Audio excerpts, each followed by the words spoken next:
जय हिंद दोस्तों। आज एक बहुत ही महत्वपूर्ण खबर लेकर आया हूँ।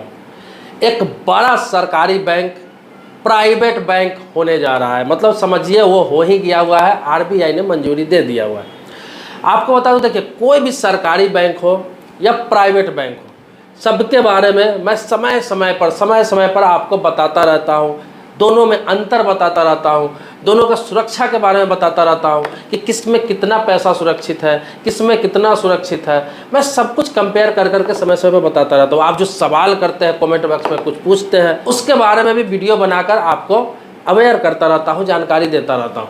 ये एक नया अपडेट है कि एक सरकारी बैंक को सरकार ने बेच दिया है, मतलब उसमें से अपना शेयर बेच दिया है। आपको बता दूं कि देखिए आईडीबीआई बैंक का नाम आपने सुना होगा।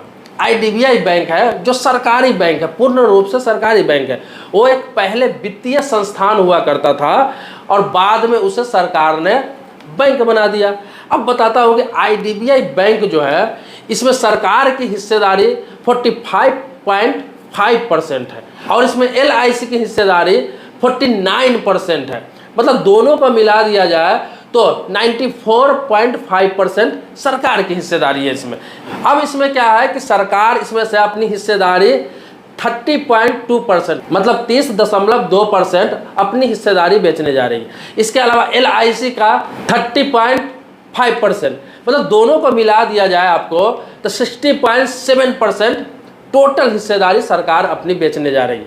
तो जब 60.7% सरकार अपनी हिस्सेदारी इसमें से बेच देगी तो सरकार का मालिकाना हक इस पर से खत्म हो जाएगा। क्योंकि आपके जानकारी के लिए एक चीज़ बता दूं कि कोई भी चाहे वो कंपनी हो, फैक्ट्री हो, कोई संस्थान हो, पार्टनर में आप काम कर रहे हो, जिस व्यक्ति का 50% से ऊपर की हिस्सेदारी होती है, ये बात समझ लीजिए, 50% से ऊपर की हिस्सेदारी होती है, 1 रुपया भी ऊपर की हिस्सेदारी होती है, उसका मालिकाना हक उसके पास चला जाता है। जब तक 49% आपके पास हिस्सेदारी है तब तक आपके पास मालिकाना हक नहीं होता है। आप उसका ऑनर नहीं होते हैं, आप उसका शेयर धारक होते हैं। तो अभी तक सरकार मालिक थी, लेकिन इतना शेयर बेचने के बाद सरकार आ जाएगी, बिल्कुल ही कम शेयर सरकार का उसमें बच जाएगा।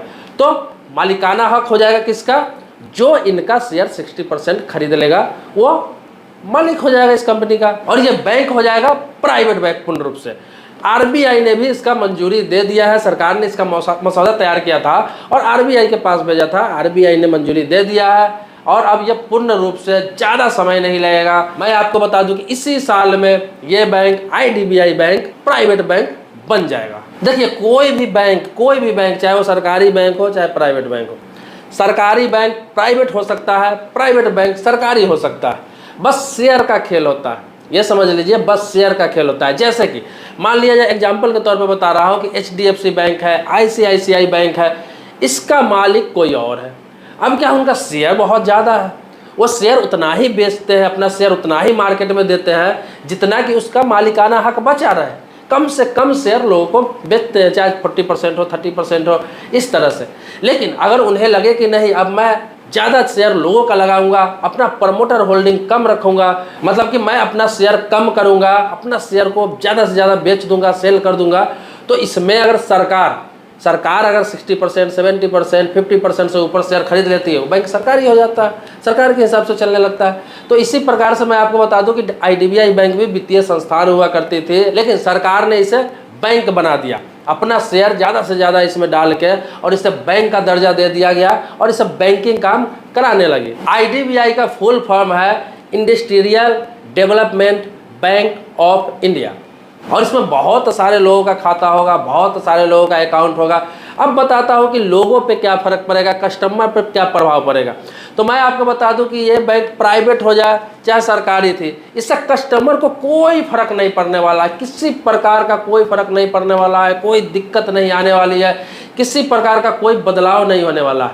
सिर्फ इसका मालिकाना हक में बदलाव होगा लोगों का, जो इसके मालिक होंगे सरकार से प्राइवेट मालिक हो जाएंगे, लेकिन कस्टमर को किसी प्रकार का न सुविधा में फर्क होगा, न किसी प्रकार का शेयर धारक को कोई फर्क पड़ेगा। अगर इस बैंक का उसने शेयर खरीद रखा है तो NSE से चाहे BSE से, तो उन्हें कोई फर्क पड़ने वाला नहीं है, कोई दिक्कत नहीं आने वाली है। जो परसेंटेज मिलता था, जो भी उनका बैंक में FD था, सेविंग अकाउंट था, करेंट अकाउंट था, कुछ भी था, SIP था, कुछ भी सेम टू सेम चलता रहेगा। मतलब कि बैंक पर कोई प्रभाव ही नहीं पड़ेगा, सिर्फ उसका मालिकाना पे प्रभाव पड़ेगा, मालिकाना हक पे प्रभाव पड़ेगा। इसीलिए इसमें जिनका अकाउंट है, जिनका इन्वेस्टमेंट है, उन लोगों को घबराने की ज़रूरत नहीं है, परेशान होने की ज़रूरत नहीं है, क्योंकि बैंक सरकारी हो चाहे प्राइवेट हो, ये इतना स्ट्रॉन्ग बैंक है कि इससे किसी प्रकार को कोई फ़र्क नहीं पड़ने वाला है। ना आपका सुरक्षा में फ़र्क पड़ने वाला है, ना पैसे का सिक्योरिटी में फ़र्क पड़ने वाला है, कुछ भी फ़र्क पड़ने वाला नहीं है। जैसे है वैसे चलने देते रहिए, कोई प्रकार की कोई दिक्कत नहीं है। यह खबर थी जो आपको अवेयर करने के लिए था, आपको बताने के लिए था कि ये बैंक अब प्राइवेट होने जा रही है। तो दोस्तों, इसी प्रकार का कोई अपडेट आता है तो मैं आपको बताने का प्रयास करता हूँ। लेकिन आपके मन में भी कोई सवाल हो, प्रश्न हो, कुछ पूछना हो, कुछ जानना हो, कमेंट बॉक्स में आप लिख सकते हैं। आपके सवालों के जवाब में भी वीडियो जरूर बनाऊँगा। तो मिलते हैं एक नए वीडियो में नए मुद्दे के साथ। तब तक के लिए शुक्रिया, धन्यवाद, जय हिंद दोस्तों।